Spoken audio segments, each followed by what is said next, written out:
Hey there, I'm Charlotte, 29 years old and a marketing exec with big dreams. I've got a supportive husband, Mark, who just walked into the room with that familiar concerned look. Are you sure you've got everything? He asks, brows furrowed. I think so, but you know me. I'll probably realize I forgot something the moment I step on the plane. Mark chuckles and wraps his arms around me, pulling me close. I'm going to miss you, you know.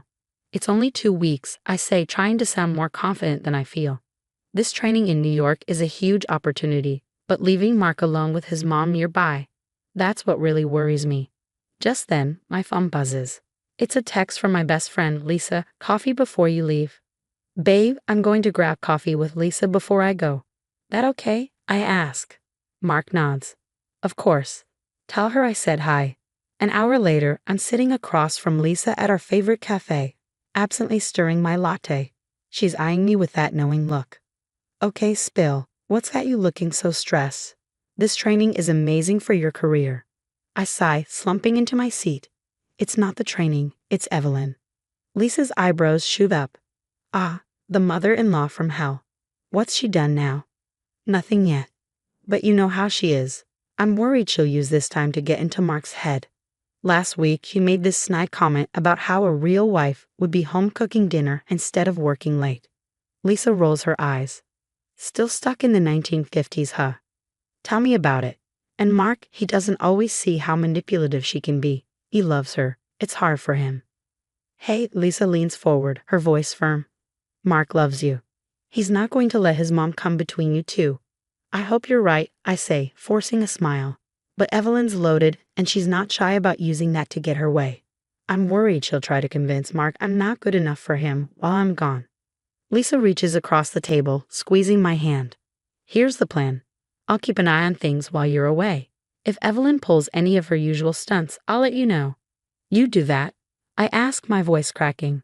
That's what besties are for, she grins. Now enough about the wicked witch of the suburbs. You're going to knock their socks off in New York, right? 3 days later, I'm in my hotel room, feeling on top of the world. The training's been a success, and I've just finished a call with Mark. Everything seems perfect. I'm about to hop in the shower when my phone rings. It's Lisa. Hey, Liz, miss me already? I joke. Charlotte, we need to talk. It's about Mark and Evelyn. The lightness in my voice vanishes. What happened? I stopped by your place to drop off some mail and overheard them arguing. It was bad, really bad. My heart starts pounding. Tell me everything. Evelyn caught Mark doing laundry and lost it. She was screaming about how he's becoming a housewife and threatening to cut him out of her will if he doesn't man up. Mark was trying to calm her down, but my hands are shaking. But what?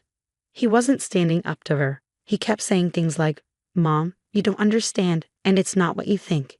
It was like he was ashamed of helping around the house. I feel my stomach drop. Did Mark mention any of this when I called earlier? No, he saw me as I was leaving and looked freaked out. He even asked me not to tell you. Anger floods through me. He what? Oh, hell no. I'm coming home. Are you sure? What about the training? Screw the training. I need to deal with this. By the time I land, I'm a mix of hurt, anger, and determination. Memories of Evelyn's jabs echo in my mind. A career woman? How modern. Mark does the cooking. Well, I suppose someone has to. And my least favorite. When are you giving me grandchildren? Or is your job more important? I take a deep breath and open the front door. Mark.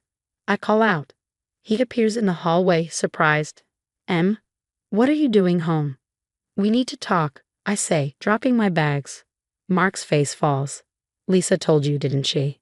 Yeah, because apparently my husband wasn't going to. He runs a hand through his hair. Look, it wasn't a big deal. Mom just overreacted a bit. Overreacted? I snap. She threatened to disinherit you for doing laundry. How is that not a big deal? You know how she is, he mumbles, avoiding my eyes. She's just old-fashioned. She didn't mean anything by it. I stare at him in disbelief. Are you seriously defending her right now? After everything she said? Mark sighs. Please, can we not do this? You just got home. I missed you. No, I cut him off, my voice sharp. We're doing this now. I want to know exactly what happened. And I want to know why you tried to hide it from me. Mark starts pacing, running a hand through his hair. I didn't hide anything. I just didn't want to worry you while you were away. I snap. No, you were embarrassed. Embarrassed that your mom caught you acting like a decent husband. Mark flinches. That's not fair. You know what's not fair? I glare at him. Coming home to find out my husband can't stand up to his mother. That he'd rather lie to me than confront her toxic behavior. I didn't lie, he protests. Omission is lying, Mark. God, I can't believe this. Do you agree with her? Do you think it's wrong for you to help around the house? Of course not. His voice is desperate now. I don't know how to handle her sometimes. She's my mom, Em. I feel tears prick at my eyes. And I'm your wife. Or did you forget that while I was gone? The hurt in his eyes almost makes me back down. Almost. Charlotte, please. I love you. You know that. If you love me, I say firmly, he'll tell me everything. Right now. Then, we're going to figure out how to deal with your mother, once and for all. The next morning, I make a call. Hey, Jack. I need your help. It's about Evelyn. Oh, he says. What happened? I fill him in, sparing no detail. There's a long pause before he speaks. I've never liked that woman. What do you need me to do? Can you dig into her past? I need to know if this is a pattern. Consider it done. I'll call you when I find something. Later that night, I'm going through Mark's email, looking for clues when I stumble across a message from 2 years ago, a job rejection. My heart sinks. Mark? I confront him. Why didn't you tell me about the job in San Francisco? His face pales.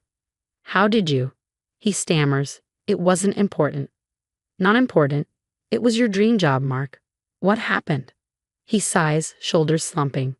Mom, she said she needed me here, that she was getting older and couldn't manage alone. I feel sick, and you believed her? Mark, she goes on luxury cruises twice a year. I know, he mutters. It sounds stupid now, but at the time. Before I can respond, my phone buzzes. It's Jack. Em, you're not going to believe this, he says.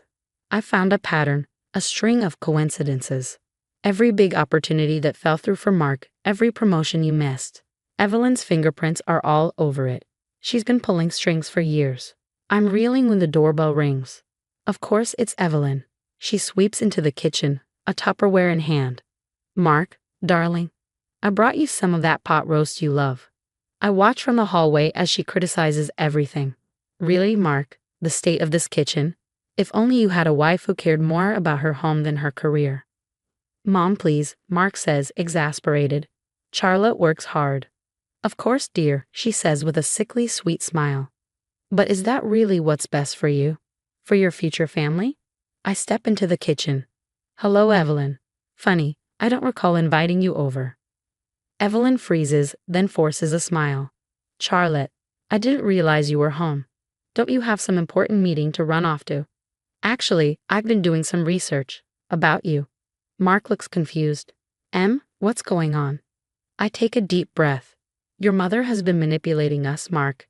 That job in San Francisco. She sabotaged it. And remember when I got passed over for that promotion?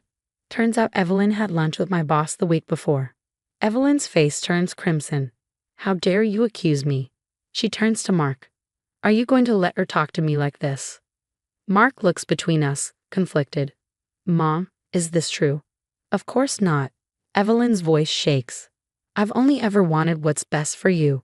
I laugh bitterly. Best for us or best for you? You've been using your money and influence to control us. Well, it stops now. Evelyn's eyes well with tears. Sweetheart, you don't believe these lies, do you? After everything I've done for you. Mark takes a deep breath. Mom, I think you should leave. Evelyn gasps. Mark, please. Just go, he says quietly. We'll talk later. As she storms out, slamming the door, I feel a mix of relief and apprehension. Mark turns to me, guilt in his eyes. Em, I'm so sorry. I had no idea. I take his hand. I know, but now we do. And we're going to face this together, right? He nods, squeezing my hand. Together. The next morning, I find Mark in the kitchen, staring into his coffee. I sit across from him. We need to talk, I say. He looks up, tired but determined. I know. I reach for his hand. Mark, I love you. But I can't keep living like this, I said, my voice trembling with frustration. Your mother's behavior is toxic, Mark. It's destroying us. He winced, his eyes dropping to the floor. I know it's bad, but... No buts, I interrupted firmly. It's time to make a choice. Either you set clear boundaries with your mother, or, I hesitated, the words heavy on my tongue, or our marriage is over. His head snapped up, eyes wide with shock. Charlotte, you can't mean that. I do, I whispered. I'm sorry, but I do. We can't build a life together if your mother is always there, pulling the strings. Mark was silent for a long moment, his jaw clenched. Finally, he exhaled shakily. You're right. I've been a coward. But it ends now. Relief flitted through me, my shoulders relaxing for the first time in days. So what do? We confront her, he said, resolute. That evening, we invited Evelyn over for dinner. The tension was palpable as we set the table. Mark gave my hand a reassuring squeeze when the doorbell rang. He opened the door with a formal, "Mother." Evelyn breezed in, air kissing his cheek. Darling. Her eyes barely flicked to me. Charlotte. Dinner was as tense as expected. Evelyn's usual backhanded compliments filled the air, each one cutting a little deeper than the last. Finally, Mark cleared his throat, setting down his fork with a clink. Mother, we need to talk. Evelyn raised an eyebrow. Oh, what about, dear? Mark took a deep breath. Your behavior. It's unacceptable. Her smile froze. I beg your pardon. The way you treat Charlotte. The way you try to control our lives. It has to stop. Evelyn laughed, the sound harsh. Control your lives? Don't be ridiculous. I leaned forward, my voice steady. We know what you've done. The job offers you sabotaged, the promotions you interfered with. Evelyn's face turned pale, then flushed red with anger. How dare you? After everything I've done for you, Mark. Everything I've sacrificed. Mark's voice rose. Sacrificed? You haven't sacrificed anything. You've only ever thought about yourself. Evelyn stood trembling. I won't stand for this. Mark, if you continue with this nonsense, I'll cut you off completely. You'll never see a penny of your inheritance. I couldn't help but laugh, a bitter sound. Both Evelyn and Mark turned to me. Go ahead, I said, my eyes locked on hers. Her lips curled in disdain. What? Cut him off, I repeated, calm but firm. We don't need your money. I've been offered an executive position. We'll be just fine without your generosity. Evelyn's eyes narrowed into slits. You ungrateful little. That's enough, Mark interrupted, his voice steel. Mother, this is your last chance. If you want to be part of our lives, you need to respect our choices, our marriage. If you can't do that, then we're done. Evelyn looked between us, sputtering. You can't, you wouldn't. We would, I said firmly. And just so you know, I have evidence of everything you've done. Every interference, every manipulation. I hate for that to become public knowledge. For a moment, I thought she might explode. Instead, she grabbed her purse and stormed towards the door. You'll regret this, she hissed before slamming it behind her. Mark and I stood in stunned silence. Then he turned to me, his eyes filled with a mix of pride and remorse. I can't believe we just did that. I'm so proud of you, and so sorry. For everything. From now on, you and me, we're the priority. 6 months later, life looks completely different. I'm thriving in my new executive role, and Mark has taken on a leadership position at his school. We've had minimal contact with Evelyn. She's made a few half-hearted attempts to reconcile, but it's clear she hasn't really changed. If you were in Charlotte's shoes, would you have given Evelyn a second chance? Or was cutting her off completely the right move? How far should we go to maintain family relationships when they become toxic?